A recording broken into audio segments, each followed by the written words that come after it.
예, 안녕하세요. 김명남 교수입니다. 오늘은 제7장 기업 정보 시스템에 대한 이야기입니다.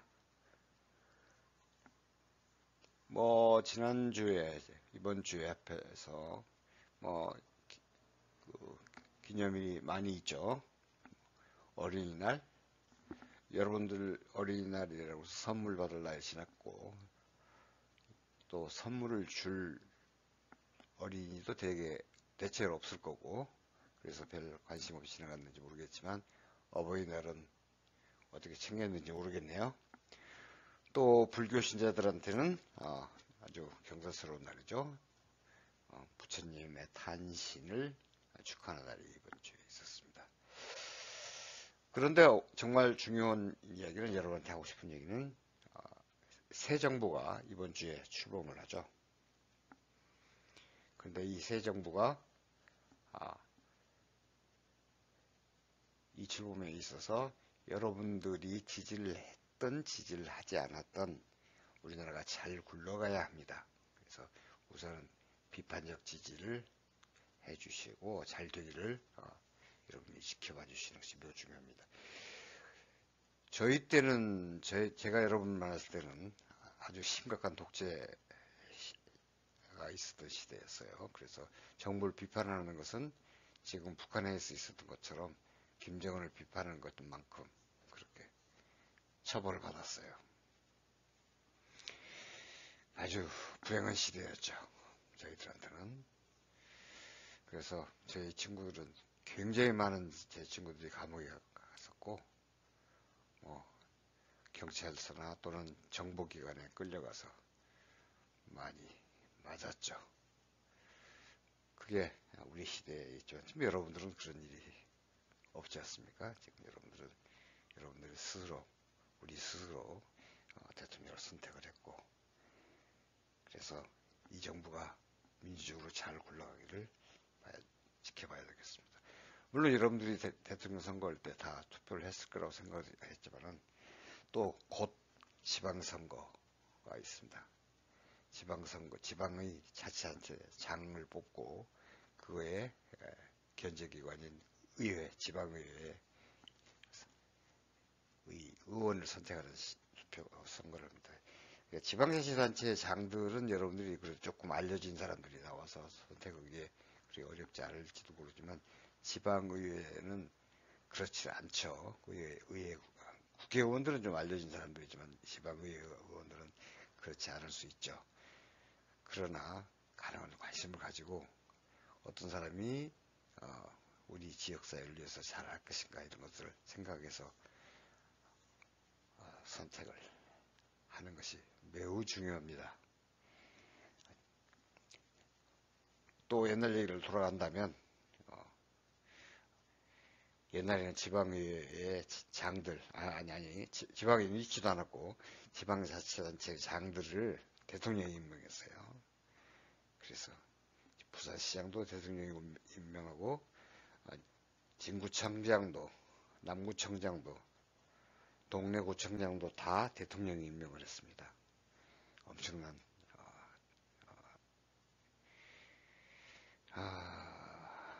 권력의 편중이 있었죠. 결과적으로 독재와 부패 이런 것들이 있었는데 다행히 우리나라는 김영삼, 김대중 대통령 이후에 지방자치제가 지금 시행이 돼서 지금은 멈출 수 없는 그런 좋은 민주사회로서의 길이 열려 있으니까 여러분들은 꼭 좋은 선택을 해서 좋은 분이 우리 지역사회를 이끌고 나갈 수 있도록 선택을 꼭 해주셔야 됩니다. 자, 다시 돌아와서 기업정보 시스템 한번 둘러보겠습니다. 예전에 본 적이 있었습니다만 산업공학의 역사는 그렇게 길지 않습니다. 다시 말해서 시작을 어디서 보느냐면은 1900년대 미국의 테일러가 소위 말해서 과학적 관리라는 새로운 이야기를, 새로운 말을 꺼내 들었죠. 관리를 예전의 방식대로만이 아니고 어떤 과학적인 관리 방법이 필요하다. 그리고 그걸 제시를 했습니다. 물론 1728세기에 그 영국 아담 스미스의 국부론에서 생산성을 높이기 위한 분업 이것이 주장되어 있지만 이것은 뭐 우리 동네에서만 쓰는 게 아니고 뭐 아주 많은 분야에서 가져다 쓰기 때문에 이걸 우리가 효시라고 쓰기는 뭐 그렇습니다. 그러나 1900년대 초에 시작해서 뭐 여러 차례 말씀드리지만은 그렇게 긴 역사를 가지고 있지는 않습니다. 그러니까 그 이전에는 테일러가 주장했던 과학적 관리 방법 이전에는 생산성을 높이기 위해서 하는 일들이라는 게 매우 지금 생각하면 어리석은 짓들이었어요. 소리를 지른다든지 때린다든지 뭐 이런 쪽에 관심을 뒀죠. 그러나 테일러는 과학적으로 그 관리를 보다 체계적인 식이었죠. 그런데 시간 연구를 해서 쓸데없는 시간을 줄였다든지 아니면은 잘하는 작업자들한테 더 많은 인센티브를 제공을 했다든지 그래서 이런 것들이 생산성을 예전에 소리치고 포괄적이고 했던 그런 방법보다 훨씬 효과가 있더라. 이런 사실을 1900년대 인간이 비로소 알았습니다. 다시 조금 시간이 더 지난 뒤에 길브레스라는 사람, 길브레스 부부가 동작 연구를 생각해냈어요. 이 동작 연구는 뭐 작업에 역시 생산성을 매우 늘렸는데 길브레스는 특별히 자기 이름 길브레스를 거꾸로 쓴 서블릭 여기 뭐 저기 기록을 안 했습니다만 여러분 이름 THERVLIG 서블릭이라는 어떤 기호를 개발을 해서 이 쓸데없는 동작을 줄이기 위한 방법론을 제시를 했습니다. 그 뒤에 메이너드도 진전된 방법을 제시를 했었고, 그 다음에 1945년 세계대전 동안에 1900년대 중반, 20세기 중반에 오퍼레이션스 리서치 이런 개념, 전쟁 중에 이런 개념들이 또는 밸류 엔지니어링, 가치공학이라는 이런 개념들이 생겨서 전쟁뿐만이 아니라 기업의 생산성 향상에 엄청난 기여를 했었죠. 자, 최근에 와서는 말도 못하게 많은 많은 기법들이 제시됐습니다. 오늘 공부할 ELP, 다음에 공부할 SCM, Six Sigma, ABC, TOC, BPO, GIT, Lean, EC, 엄청나게 많은 아이디어들이 제시가 됐습니다. 자, 오늘은 이것 중에서 ERP에 대한 이야기를 해볼까 합니다. 자, 포드의 컴퓨터 시스템이 우리 생산성에 얼마나 큰 도움을 줬느냐. 이거 1900년대 초반의 이야기예요. 포드는 자동차의 그 생산을 예전에 이런 자동차 생산할 때 자동차가 사람들이 달라붙어서 어떤 사람은 바퀴를 만들어서 부차가 시켰고 어떤 사람은 도장을 담당했고 어떤 일이 끝나면 뭐 어떤 의장 공사를 했고 뭐 이렇게 해서 공장이 만들어졌는데 포드는 뭘 했느냐면 정말로 지금 우리가 생각하고 당연한 거 3S 시스템을 도입을 했어요. 이른바 표준화, 스탠다드를 했어요. 스탠다드. 그 다음에 심플하게 했어요. 심플하게. 작업뿐만이 아니라 부품들을 심플하게 만들었어요. 그 다음에 전문화, 스페시픽하게 했어요. 그래서 3S를 도입해서 생산성을 엄청나게 늘렸죠.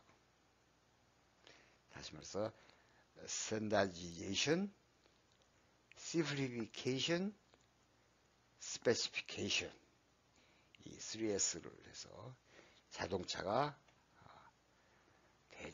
를 대중화시키는데 엄청난 기여를 했고 더더군다나 이 사람 생각에는 아이디어인 컨베이어 시스템은 대량 생산을 가능하게 만들었습니다. 이게 1913년이라고 하네요. 한 대 조립 시간이 옛날에 630분이었는데 이것을 93분으로 줄였고 대당 자동차 가격이 2100불이었는데 이게 300불이 됐어요. 이렇게 싸졌다면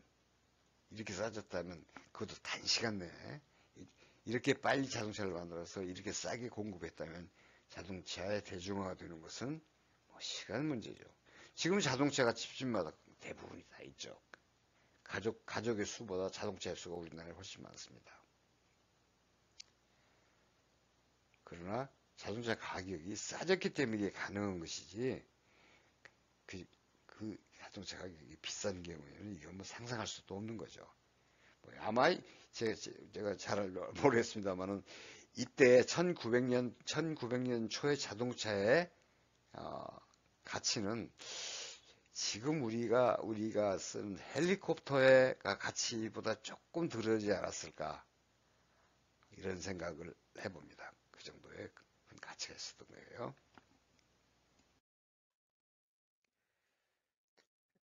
자동차 가격을 그 뒤에 현격하게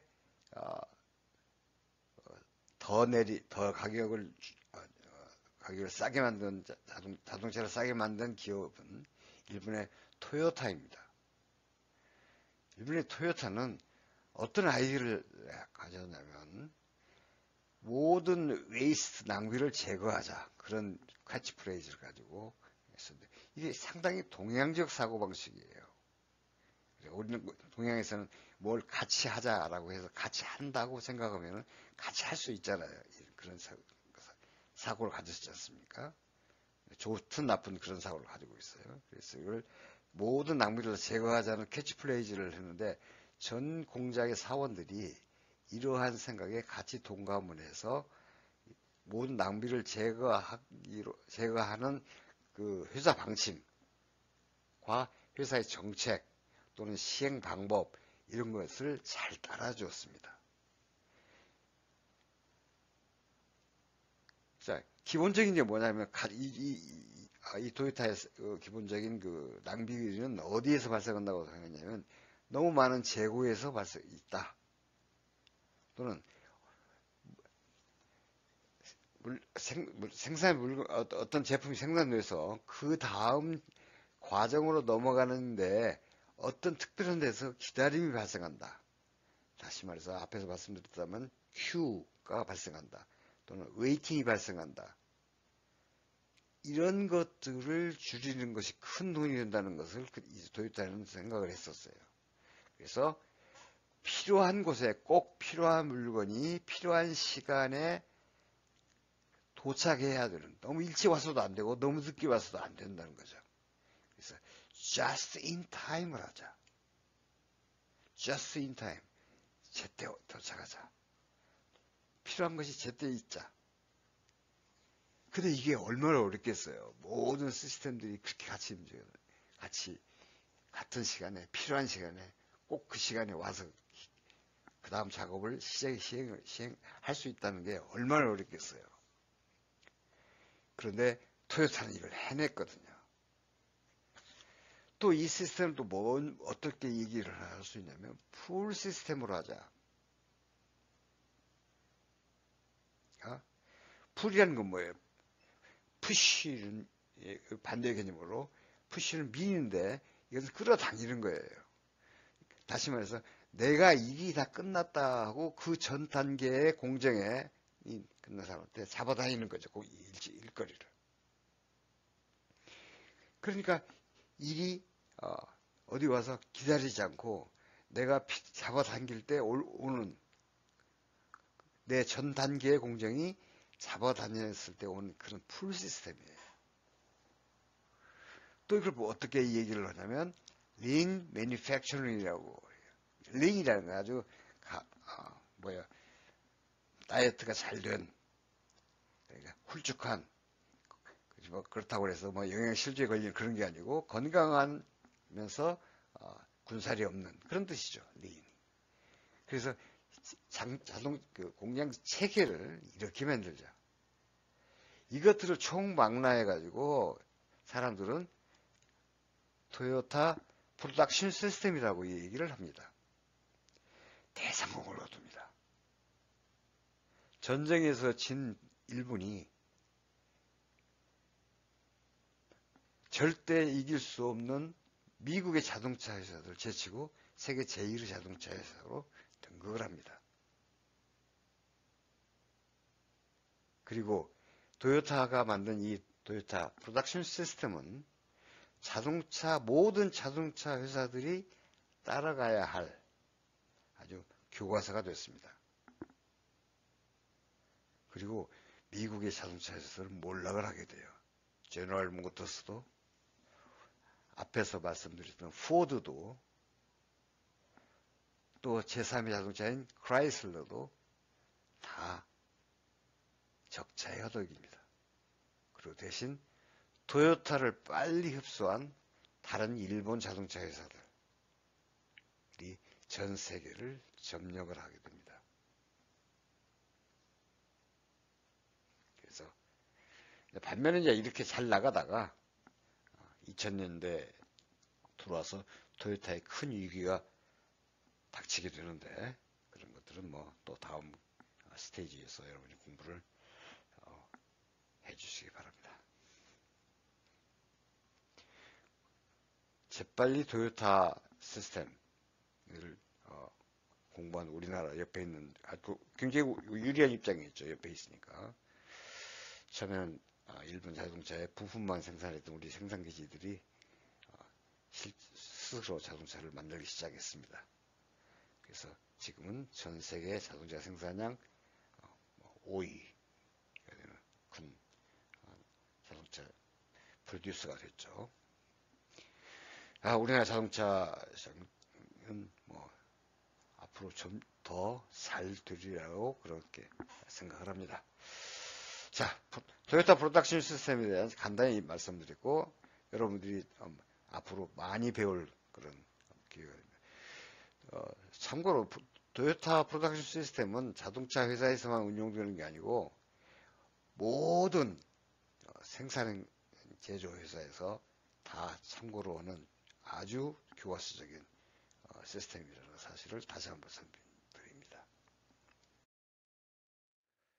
자, 최근에 와서 식스 시그마라는 개념이 또 나오는데, 이 식스 시그마라는 건 뭐냐면, 이 시그마는 여러분 옛날에 좀 통계에서 보셨겠지만, 아이고 미안. 이런 모양을 가진 모양인데, 뭐 어떤 걸 뜻하냐면 표준 편차입니다. 표준 편차. 통계 공부를 조금 많이 더 하면은 아시게 되겠지만은 평균에서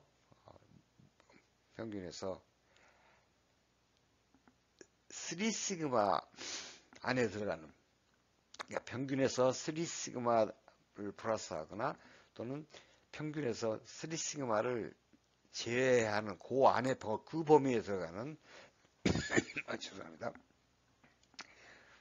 조금만 다시 한번 해볼게요. 예를 들어 어떤 분포가 이렇게 된다면 여기가 모평균이 되고 여기서부터 3시그마를 더한, 그러니까 여기가 뭐가 되냐면 여기가 평균이 되고 이거 평균에 플러스 3시그마. 또 이쪽 면, 이쪽 면 여기서 U의 평균에서부터 3시그마가 뺀 요 값이라 한다면 요 범위에 들어가는 것이 만약에 우리가 쓸 수 있는 품질이 좋은 양질의 제품이라고 판단이 된다면 이 경우가 대개 한 99%가 되면은 공정이 안정되어 있다고 봅니다. 예를 들어서 그러니까 어떤 볼트의 직경이 뭐 3mm가 되고 표준편차가 얼마가 된다면 그것보다도 3시그마 크거나 그것보다 3시그마 작은 어떤 볼트를 만든다면 그 볼트를 쓸 수 있도록 한다면 이건 우리가 품질이 괜찮은 것이라고 생각하고 벗어나면은 안 되는 거죠. 뭐 다른 것도 얼마든지 다른 걸 할 수 있죠. 우리가 뭘 샀는데 이것은 500g짜리 어떤 물건이다라고 했는데 거기서 500g 꼭 500g보다 조금 적어도 500g보다 조금 커도 우리가 인정할 만한 소비자가 이 정도는 괜찮아라고 할 만한 것이 한 99% 정도 된다면 그 회사는 되게 품질이 안정되어 있는 회사라고 볼 수 있습니다. 그렇지 않고 그보다 훨씬 적다면 이건 불량인 거죠. 그래서 그렇게 생각했는데 그거 가지고도 그 정도의 제품과도 상당히 만족했다면 100개 중에서 한 명만 한 명 또는 뭐 1000명 중에서 한 명 정도 실제로는 1000명 중에서 한 30명 정도입니다. 이렇게 된다면 이 정도만 해도 안정된다고 보는데 지금 소비자들은 그렇게 안 사는 거죠, 진짜. 그래서 지금 얼마큼이냐. 100만 번 중에서 한 3, 4위 정도 불량률. 그렇게 하려면 6시그마까지 인정하는, 평균에서 6시그마가 되는 분까지 인정하는 만큼의 품질을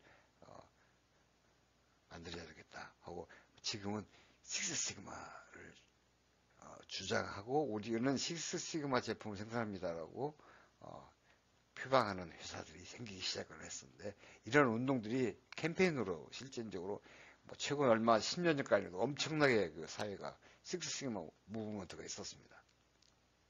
그래서 1890년대 지금 40년 전에 모토로라에서 시작을 했지만 이것들을 또 아까 TPS처럼 전 회사에서 식스시그마라는 그런 운동을 했어요. 뭐 여러분들은 어려서 기억이 잘 안 나겠지만 GS 칼텍스 같은 회사에서는 그 기름의 이름을 식스시그마라고 했어요. 우리 회사의 그 품질은 식스시그마를 지금 지향한다. 그래가지고 그래서 우리 품질이 다른 회사의 그 기름보다 훨씬 더 좋다. 이렇게 주장하는 말로 식스시그마라는 말을 쓰고 지금도 많은 회사들이 식스마를 로 품질 수준을 유지하려고 지금 생각하고 있습니다. 저 개인적인 생각입니다만은, 경험입니다만은, 저는 뭐 옷을 살 때 무슨 바느질이 잘못되어 있을까? 단추가 잘 떨어져 있을까? 혹시 문제가 될까? 이런 걱정을 그냥 사고 집에 가지고 왔는데 한 번도 실패한 적이 없었던 것 같아요. 그런데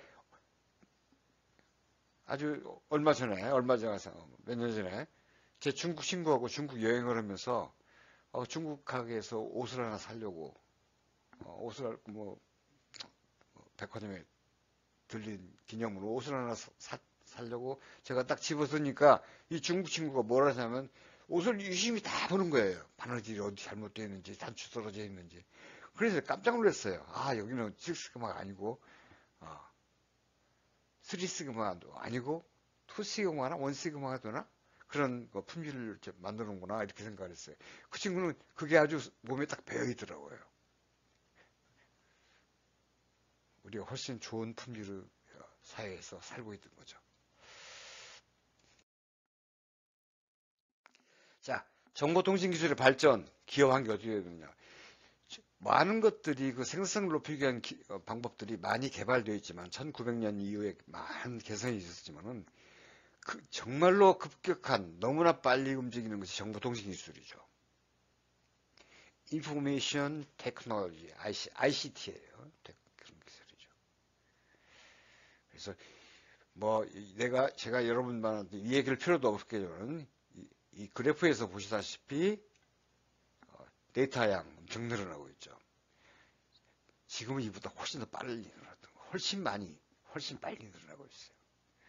이런 데이터 양들 한번 보세요. 이건 이걸 얼마가 늘어났다 이것이 중요한 게 아니고, 예컨대 무슨 4만,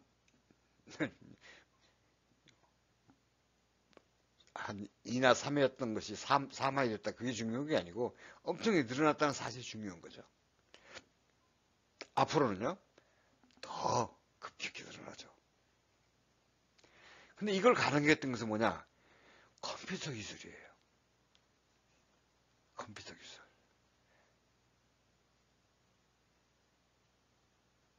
또 그것만이 아니고 통신 기술이에요. 특히 네트워크 기술이 정말 기술이 신장된 거죠. 그래서 컴퓨터와 네트워크 기술, 이런 기술들이 급격히 발전하면서 여기 우리가 쓸 수 있는 데이터 양, 그래서 그 많은 데이터들을 이용할 수 있는 능력, 그것들이 가능하게 된 거죠. 또 마찬가지입니다. 지금 데이터가 엄청나게 늘어난다는 것을 보여주는 표가 되겠습니다.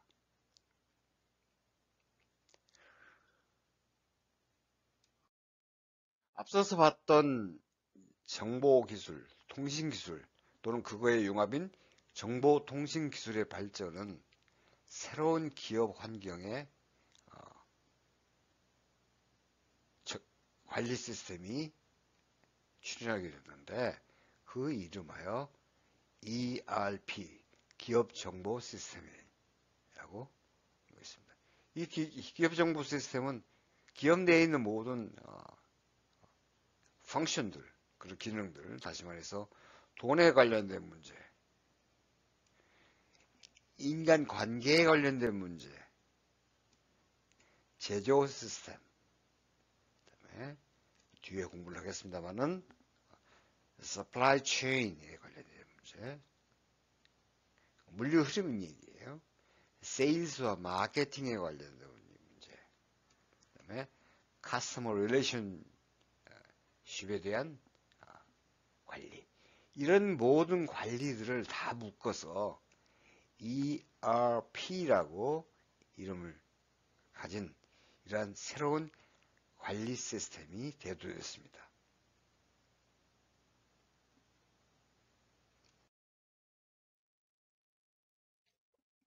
자, 그럼 뭐냐 이게? 앞서도 얘기했지만 ERP가 가능하게 된 것은 정보통신 시스템의 발전, 현재 와서지, 이전에는 이렇게 할 수가 없었습니다. 제가 언제가 말씀드렸습니다만은, 제가 여러분들 이런 걸 공부할 때는 이렇게 하면 된다라고 정도 공부했지, 컴퓨터 시스템이 이렇게 발전할 거라고 생각을 제가 공부할 때는 상상도 못했어요. 그래서 이것을 우리가 우리말로 그 정보통신 기술의 발전으로 인해서 얻어지는 이런 새로운 관리 기법, 이런 것들, 이 이름을 전사적이라는 모든 회사, 그런 뜻입니다. 회사 내 모든 것, 그리고 자원 관리라고 이해하고, 영어로는 Enterprise Resource Plan이라고 하며 그냥은 ERP라고 이야기를 합니다. 줄여서 다시 한번 ERP에 대한 이야기를 다시 한번 보면은, 생산과 판매, 자재, 인사, 회계 등 모든 회사에 있는 모든 기능들이에요. 이런 기능들이 기업의 전반적인 업무 프로세스를 하나의 체계로 통합하자. 다시 말해서 하나의 체계로 통합한다는 얘기는 거기에 각각의 기능에서 발생하는 정보, 또는 각각의 기능에서 필요로 하는 정보, 이런 것들을 하나로 묶자. 이걸 재구축해서 정보를 서로 공유하자. 그래서 신속하게서 업무 처리를 도와주는 관리 기법이다. 그리고 그것들을 만든 시스템이다. 전사적 관리, 자원 관리라고 이야기를 합니다. 그래서 이것들이 만 이런 아이디어들이 야 이렇게 하면 생산성이 매우 높아지겠다. 이렇게 한다면 기업의 비용도 줄이고 결과적으로 그 이익을 극대화할 수 있겠다. 이렇게 생각이 되어서 많은 것들이 구현을 하는 그런 소프트웨어들을 만들었어요. 그래서 많은 회사들이 그 해당 회사에 맞는 소프트웨어를 만들었는데 지금은 이런 소프트웨어들을 쓰지 않는 회사가 없을 정도죠.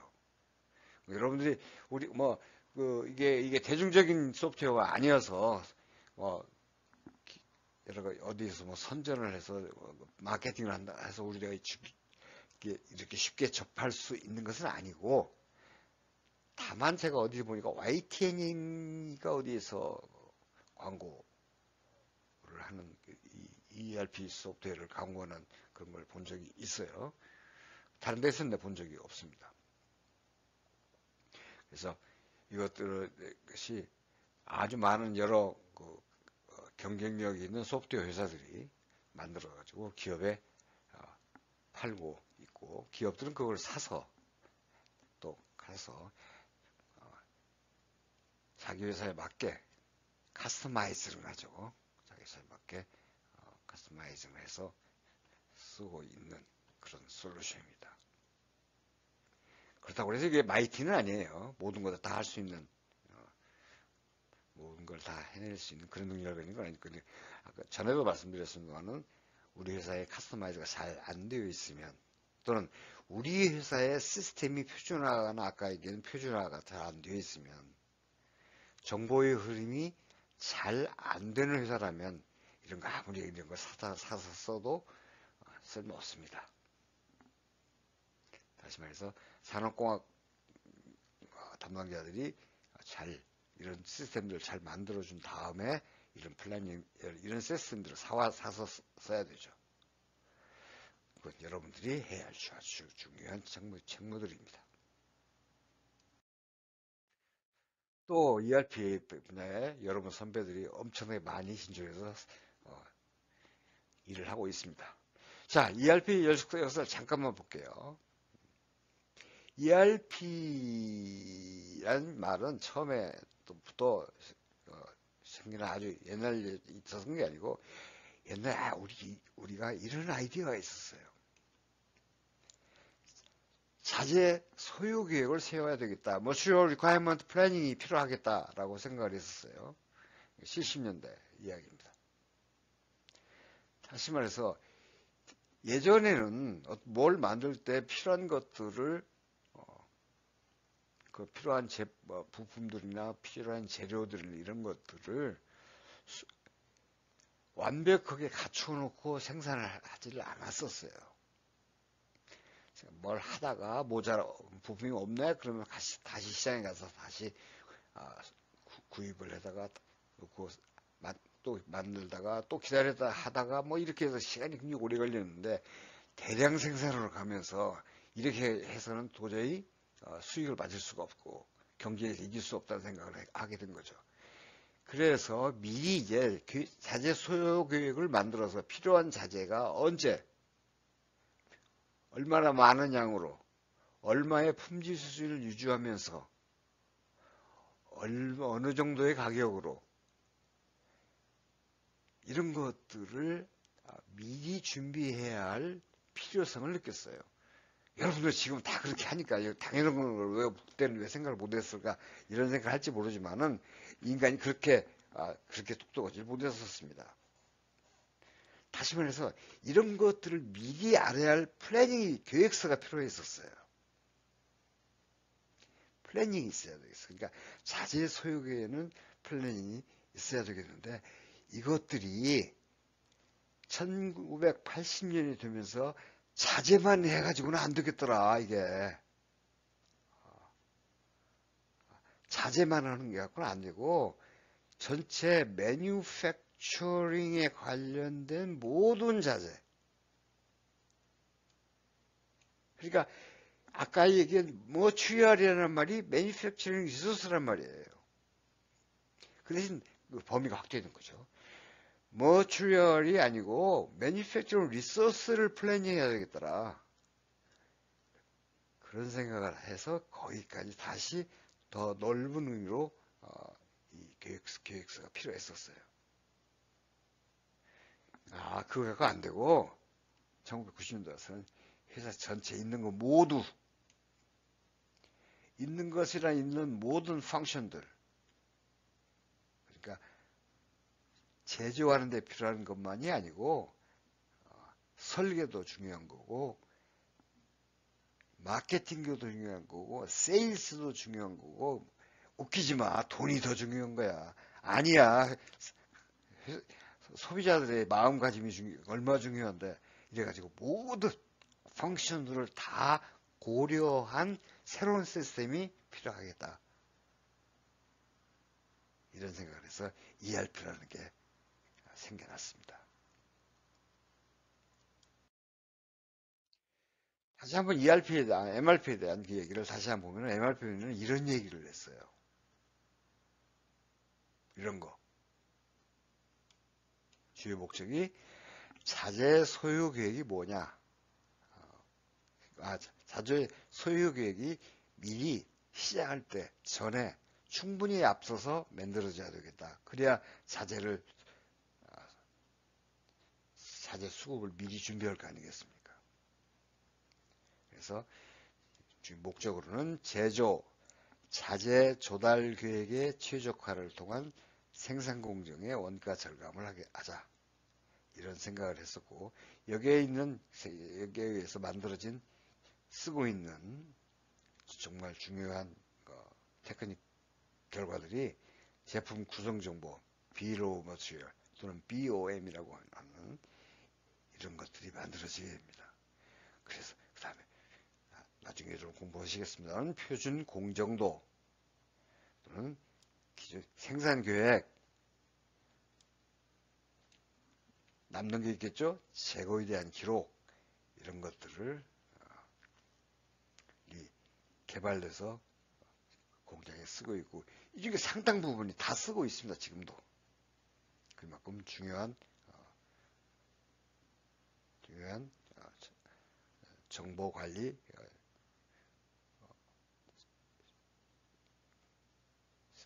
시스템입니다. 자, 한계점으로 이제 이것들을 잘 썼어서 그래서 생산성을 많이 늘렸는데, 다품종 소량 생산 체제로 변함에 따라서 이게 조금 문제가 생겨나더라 이 말이에요. 옛날에는 대량 생산을 했어요. 뭐든지 많이 만들었어요. 그래가지고 아주 싸게 그 값을 절감해가지고 제조 원가를 절감해서 싸게 만들어서 많이 만들었어요. 그리고 또 그 사람 또 소비자들이 별로 불만도 없었어요. 예를 들어서 자동차를 만들었는데 자동차가 다 똑같았어요. 기껏 다 다르다는 게 뭐냐?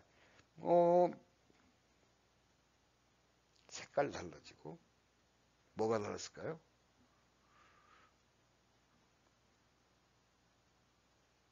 엄청나게 다른 게 뭐 수동이니 자동이니 이 정도가 달랐을 거고, 그러나 사람들이 그게 아니었죠. 이제 소비자들이 굉장히 많은 다양한 요구를 하기 시작했습니다. 그래서 다품종 소량 생산에서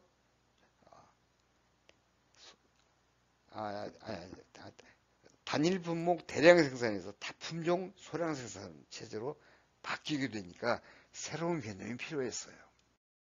새로운 개념을 우리가 MRP2라고 하고, 이때의 MRP1, 아까 봤었던 MRP를 1이라고 이름을 짓자. 그리고 이때 와서 저건 1이고 이건 2라고 하자. 이렇게 이야기를 했습니다. 그래서 앞에서 있었던 MRP의 M은 머추리얼이에요. 그러나 뒤에 있는 지금 현재 MRP2에 있는 MRP M은 머추리얼이 아니고 머추리얼 리소스, 매니팩처링 리소스예요. 제조에 들어가는 여러 가지 이야기까지 다 모두 되어 있다. 다시 말해서 여기 보면 생산 자원 계획, 생산 관련된 많은 것들을 다 투입하자. 이거 뭐 익숙해서 모르겠네요. 생산계획서, 수주관리, 판매관리, 재무회계, 최저가 분석 이런 것들 다 회사 전체에 여러 가지 기능들이죠. 이렇게 했더니 이것도 문제가 좀 있더라. 시간이 지나면서 잘 썼지만 부서 간에 통합이 잘 안 됐어요. 다시 말해서 생산계획부서에서 만든 여기 생산계획부서에서 만든 정보가 재무회계에서 필요한 정보와 공유가 안 되는 거예요. 생산계획에서는 자기 정보만 쓰고 있는 거죠. 그래서 정보가 고립돼요. 다시 말해서 정보의 섬, Islands of Information이 발생합니다. 정보의 섬이 발생해서 생산계획 사람들도 자기들이 만든 정보를 자기가 가지고 있어 잘 안 주려고 그래요. 그래서 한번 사장한테 혼나고 나서 정보를 주는데 그것도 약간 외국에서 줄 수가 있죠. 그래가지고 정보들이 각 부서 간에 잘 흐르질 않았습니다. 그래서 이것들이 얼마나 많은 그러니까 필요한 정보를 생산교육부서에서도 만들고 생산부서에서도 만들고 그다음에 수주 관련 데서도 만들고 그런 경우들이 종종 생겨가지고 쓸데없는 일을 똑같이 하는 일이 발생하니까 해서 그것들은 안 되겠다. 어느 한 부서에서 만들어서 그 정보가 모두 공유되도록 하자. 다시 말해서 시스템이 통합되도록 하자. 이런 생각 필요가 있었습니다. 그래서 생각에 ERP가 되는 거죠. 그래서 이것은 모든 것들이 전사적으로 움직여요. 전사적 통합자원계. 다시 말해서 어디서 뭐가 발생하면 그거에 필요한 정보들이 각 부서에 다 깔린다는 거죠. 다시 말해서 시장에서 어떤 제품을 하겠다고 계약이 딱 되면 바로 설계 부서의 같은 정보들이 같이 움직이고 설계가 되면 바로 설계하기 시작하기 전에 어느 정도 설계가 진행이 되면은 어떤 물건이 필요할 건지 그런 재료에 대한 수급 상황 다시 앞에서 봤던 Material Requirement Planning이 다 완성이 되고 그렇게 되면은 이제 그것들을 어디서 사오느냐 그 전에 어디서 누구한테 그 물건을 사오느냐 그러면 그 돈이 얼마큼 들어가느냐 그러면 다시 그에 대한 정보가 자금부서에 통보가 되고 이렇게 해서 회사에 있는 모든 생산활동, 판매활동, 구매활동 모든 기능들이 한꺼번에 같이 같은 정보를 공유하면서 움직이는 이런 시스템이 ERP 시스템입니다. 그렇다면 여러분들이 아실 수 있는 것이 MRP1이나 MRP2처도 그런 것들은 시스템들도 회사 생산성을 높여주는데 ERP를 한다면 엄청 좋겠네 이렇게 생각이 들겠지만 이것들이 만약에 잘 안 되어 있는 정보가 잘 흐르지도 않는데 이런 걸 사가와서 쓰게 되면은 회사에 엄청난 낭비가 발생하고 또는 또 엄청난 부작용이 또 나타나게 됩니다.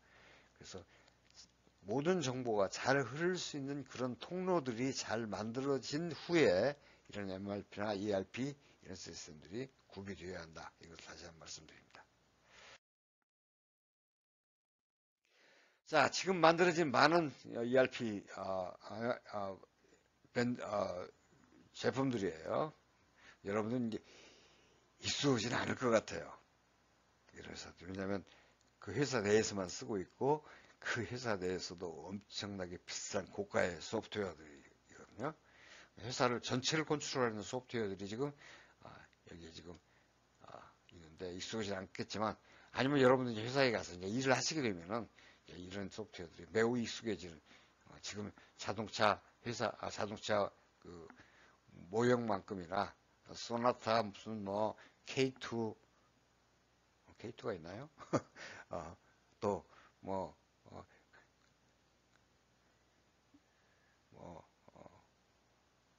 그랜저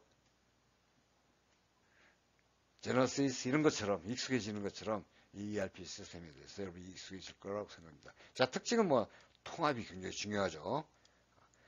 세계화도 돼 있어야 돼요. 계획 기능의 활성화, 최신 정보의 기술 뭐 이런 것들이 다 ERP에 포함되어 있을 거고, 그에도 편의성이 있어야 될 거고, 범용 구성, 어디서든지 어떤 건 다 쓸 수 있어야 되겠죠. 개방성이 있어서 내가 쓴 데이터, 내가 쓰고 싶은 데이터나 내가 생산해낸 데이터들이 다른 데서도 쓸 수 있어야 되겠어요. 표준화도 있어야 되겠죠. 이런 것들이 다 ERP의 특징입니다. 통합이 확산될 거고, 그다음에 이거 세계화 다 돼야 되겠죠. 세계화가 되어 있지 않으면 우리 동네에서만 파는, 우리 동네에서만 소비되는 그런 그 제품밖에 생산을 못할 테니까요. 또 계획 기능의 활성화, 이런 것들이 ERP에서 다 처리가 되겠습니다. 최신 정보 기술이 활용가 된다. ERP의 특징이 되겠습니다. 자, ERP 구성 요소들, 이런 것은 아까 가볍게 봤습니다만은 우리 회사의 모든 기능들이 총망라되어 있습니다. 오른쪽을 먼저 보겠습니다. 기능적 구조가 여러분들 익숙해지셨을 거니까. 자, 정보관리, 영업관리, 인적자원관리,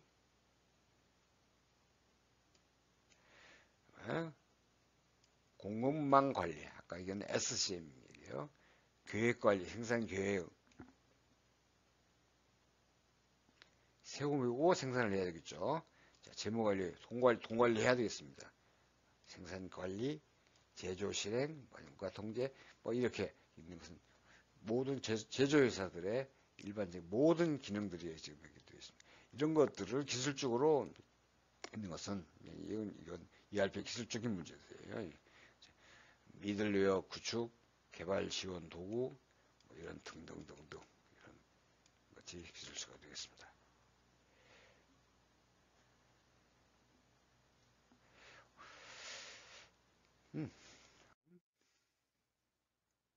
이것도 하나씩 읽어봤는데 이런 기능들이 예컨대 영어 관리에서 주문 관리, 견적 관리, 고객 관리 이런 것들을 이런 순서로 한다고 그렇죠.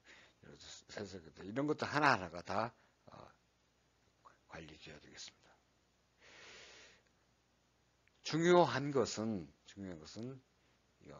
우리 지금 여기서 슬라이드 한 장에 지금 이런 것을 보여주고 있지만 각각의 것들이 학교에서는 한 학기 강의 내용이 되겠고 회사에서는 한 섹션이 되는 거죠. 이게.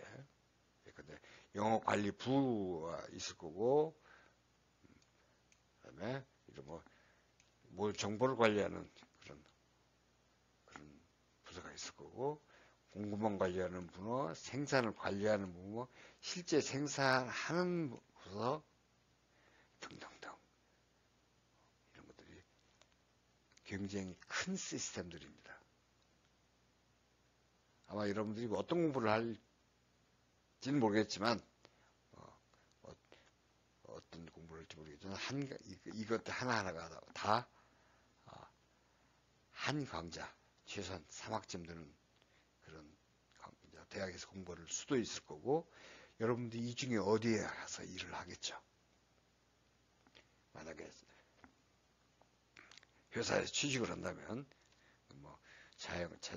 여러분 실제로 창업해서 여러분 스스로의 비즈니스를 한다면 모르지만 그렇지 대체적으로 대부분의 여러분들은 이 분야에 한 군데 가서 일을 하겠죠. 자, 이런 것들이 이런 것들 잘 관리를 하면서 만들어진 시스템이 ERP입니다. 앞서 봤던 ERP의 여러 기능, 조직의 기능들이죠.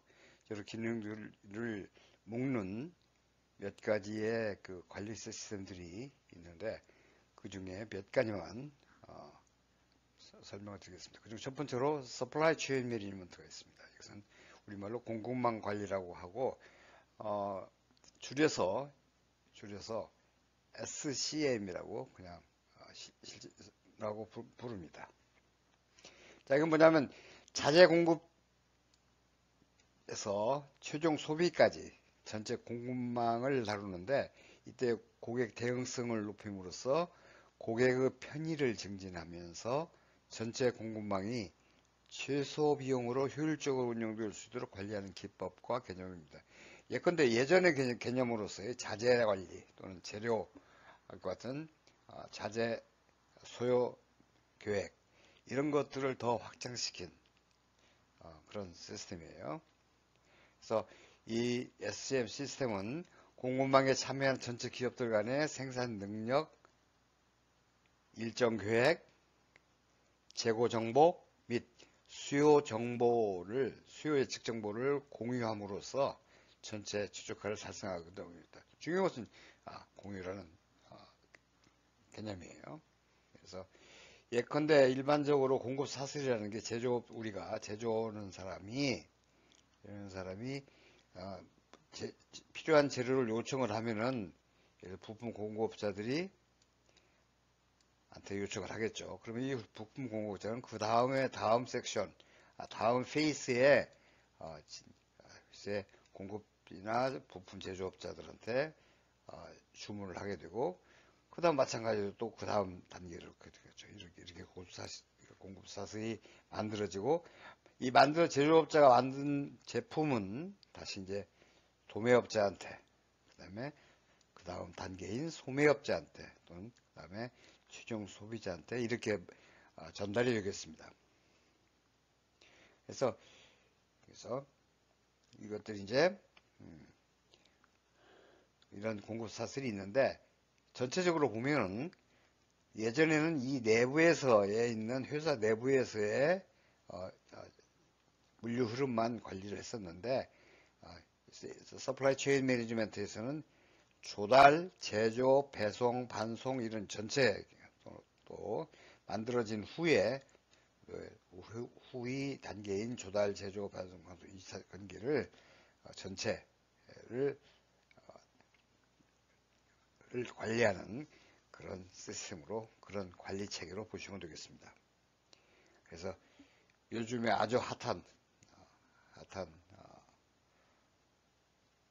생산 관리 시스템이라고 볼 수 있겠습니다. 여기서는 다시 말해서 이 시스템은 회사, 그래서 이걸 내부의 물류 관리 시스템이라고 하고, 한다면 전체적으로 자금과 정보 이 흐름을 나타내는 그림입니다. 자, 또 하나의 관리 시스템에 고객 관계 관리가 있는데, 이것은 고객에 대한 정확한 이해를 바탕으로 고객이 원하는 제품과 서비스를 지속적으로 제공함으로써 고객과의 관계를 발전적으로 유지하며 고객의 평가가치 극대화하여 수익을 최대화하고자 하는 관리 시스템입니다. 그러니까 고객이 뭘 원하는지, 고객의 취향이 어떻게 변화하고 있는지 이런 것들을 잘 관리해서 고객이 원하는 제품을 생산함으로써 조직의 이익을 극대화하고자 하는 그런 얘기들이죠. 이것에 중요한 것은 데이터베이스 마케팅 같은 게 굉장히 중요할 거고, 이걸 함으로써 고객의 충성도가 높아지고 고객 정보를 적극적으로 활용하는 그런 시스템이다. 역시 요즘에 큰 관심을 가지고 있는 관리 시스템입니다. 그 다음에 프로덕트 데이터 매니지먼트, 제품 정보 관리. 이것은 제품들을 제대로 잘 정의해서 이러한 관련 정보를 관리해서 데이터의 무결성을 유지하고 접근성을 높이게 하는 것이다. 그러니까 제품에 대한 정보들이 잘 관리될 수 있도록 하는 건데, 이 데이터를 이용해서 CAD나 시험을 봤던 CAPP 또는 컴퓨터를 이용한 제조 이런 쪽에 쓰일 수 있도록 만들어지는 관리 시스템입니다.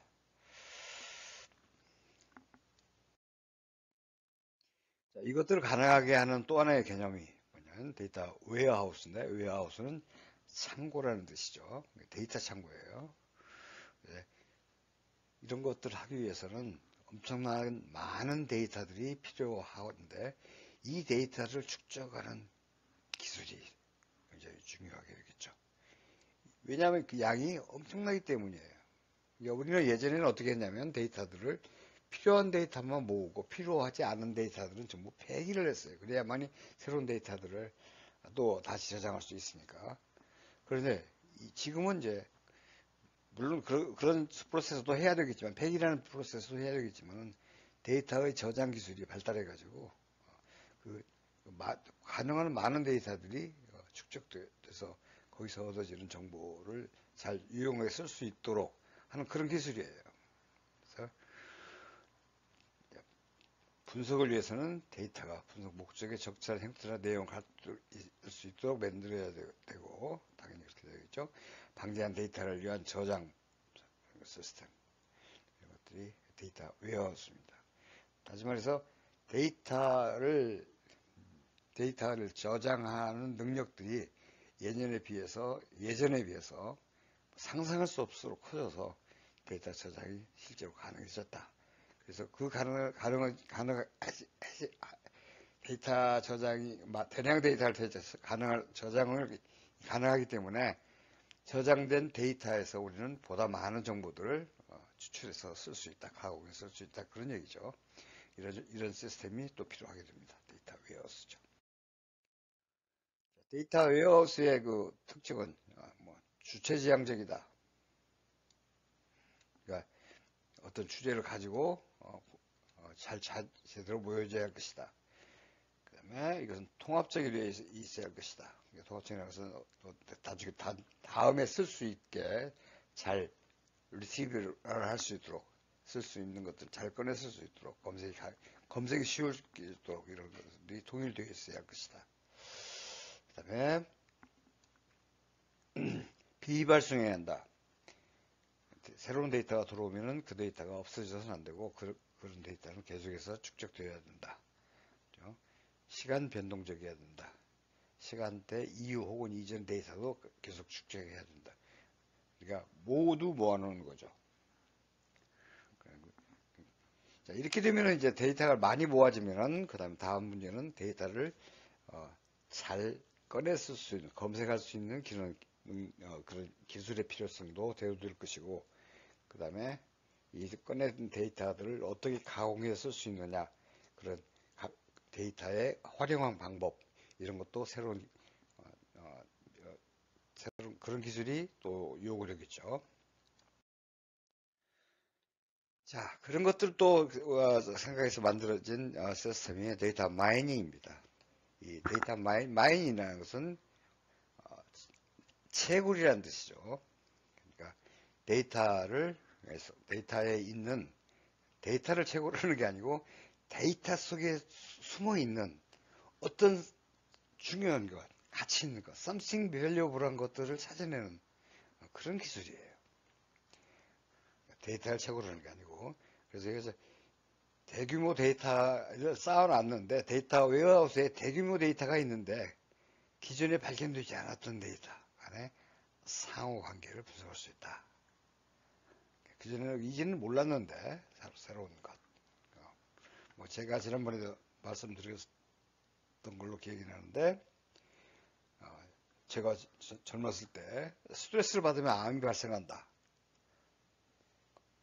이런 것을 처음 들었을 때 저는 그걸 그냥 어떤 연구자의 논문을 위한 어떤 연구라고 논문 발표를 위한 어떤 제시라고 생각하고 가볍게 생각했는데 그게 아주 지금은 굉장히 아주 잘 맞는 스트레스가 암과의 관계들이 인간관계가 충분히 있는 그런 걸로 알려져 있죠. 저 개인적으로 그렇게 생각을 안 했었어요. 근데 지금은 스트레스 받는 사람들이 많이 암에 걸릴 가능성이 높더라. 예전에는 안 그랬어요. 담배를 피워도 폐암에 걸린다고 몰랐어요. 근데 그것은 이제 물론 이것은 데이터 마이닝으로 찾아낸 건 아니에요. 이것은 데이터 마이닝이 찾아낸 게 아니고 이제 그런 담배와 폐암의 관계 이런 것들은 예전에는 몰랐지만 시간이 지나면서 이제 알려진 그 연구 결과로 알려진 거지만 데이터 마이닝은 전혀 관계가 없을 것 같은 것들 이런 것들이 우연한 기회 또는 우연한 기회라기보다는 많은 서로 상관관계를 조사하는 과정에서 우리가 알게 되더라. 그렇죠? 마트 지저귀와 맥주 구매의 연관성 이거 좀 교과서에 있던 데서 저도 잘 이해를 못하겠어요. 그다음에 신용카드가 부정하게 사용되는 것도 데이터 마이닝에서 처리가 된다고 합니다.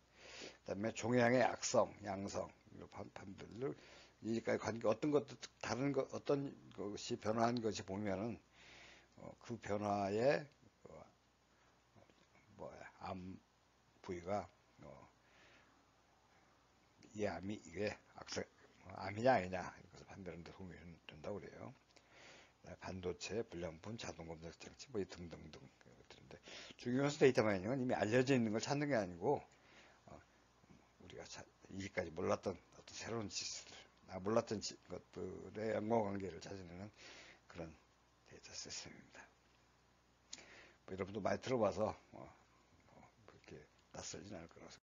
데이터 마이닝은 지금 매우 핫한 토픽이죠. 데이터 마이닝만 전문적으로 하는 회사들도 많이 생겼고 잘 나가는 분야죠. 그런데 데이터 마이닝을 공부를 해서 전문가가 되려면 뭘 공부해야 되냐면 통계학 공부를 해야 됩니다. 그래서 이건 학교에서 다 못 가르쳐줘요. 기본적으로 어디까지 다 물량 분석? 글쎄요, 요거 이 정도. 선형 모형 지난주에 공부했죠? 상관성, 의사결정 이런 거 이 정도는 학부에서 공부를 합니다. 해서 도움을 주고 그 다음에 나머지 여기에 클릭되어 있지 않은 체크되어 있지 않은 분야는 대원 공부를 해야 할 것 같네요. 그래서 대원에 가서 하시면 또 공부를 하실 수 있을 거고 그러면 데이터 마이닝의 전문가가 될 수 있습니다. 이것들을 더 세계화 시킨 분야들이 OLAP, SOM, 익스포트 시스템 이런 것들이 있습니다. 그래서 이렇게 해서 ERP 공부를 했습니다. ERP는 소비자들이 다양한 요구를 하니까 다시 말해서 예전에는 대량 생산으로 제품을 싸게 만들었지만 이제는 소비자들은 싼 것만 그렇게 만 좋아하는 게 아니고 다양한 걸 좋아하게 됐고 다시 말해서 대량 생산, 소품종, 품종 수는 적지만 대량 생산해서 썼지만 지금은 다품종, 소량 생산 시대에 접어들면서 예전에 가지고 있던 MRP1, MRP2 이런 개념보다 더 진일보한 개념, 다시 말해서 전사적 회사 전체를 관리하는 그런 시스템 ERP가 필요했고 그 ERP는 그 필요한 ERP가 가능했던 것은 정보통신기술의 발전, 컴퓨터 기술과 네트워크 기술 그런 기술들이 발전했고 우리가 그 결과 여러 가지 새로운 관리 시스템들이 필요하게 돼서 그 관리 시스템들이 예를 들어서 SCM 같은 관리 시스템들이 대두가 됐고 그 결과 다시 데이터들이 많이 모이니까 데이터 마이닝 같은 새로운 학문 체계가 생겨서 이런 것들에 의해서 우리가 더 많은 지식을 얻을 수 있게 됐다. 이것들이 이번 주에 주된 내용이 되겠습니다. 자, 오늘 수업 여기서 마치기로 하고 다음 언제 다시 한번 일반 공지를 하겠습니다만은 기말 시험은 6월 우리가 둘째 주부터 기말 시험 기간에 들어서 돌입을 하는데, 6월달, 이번 6월달은 뭐 셋째 주가 되겠네요. 6월 16일 날,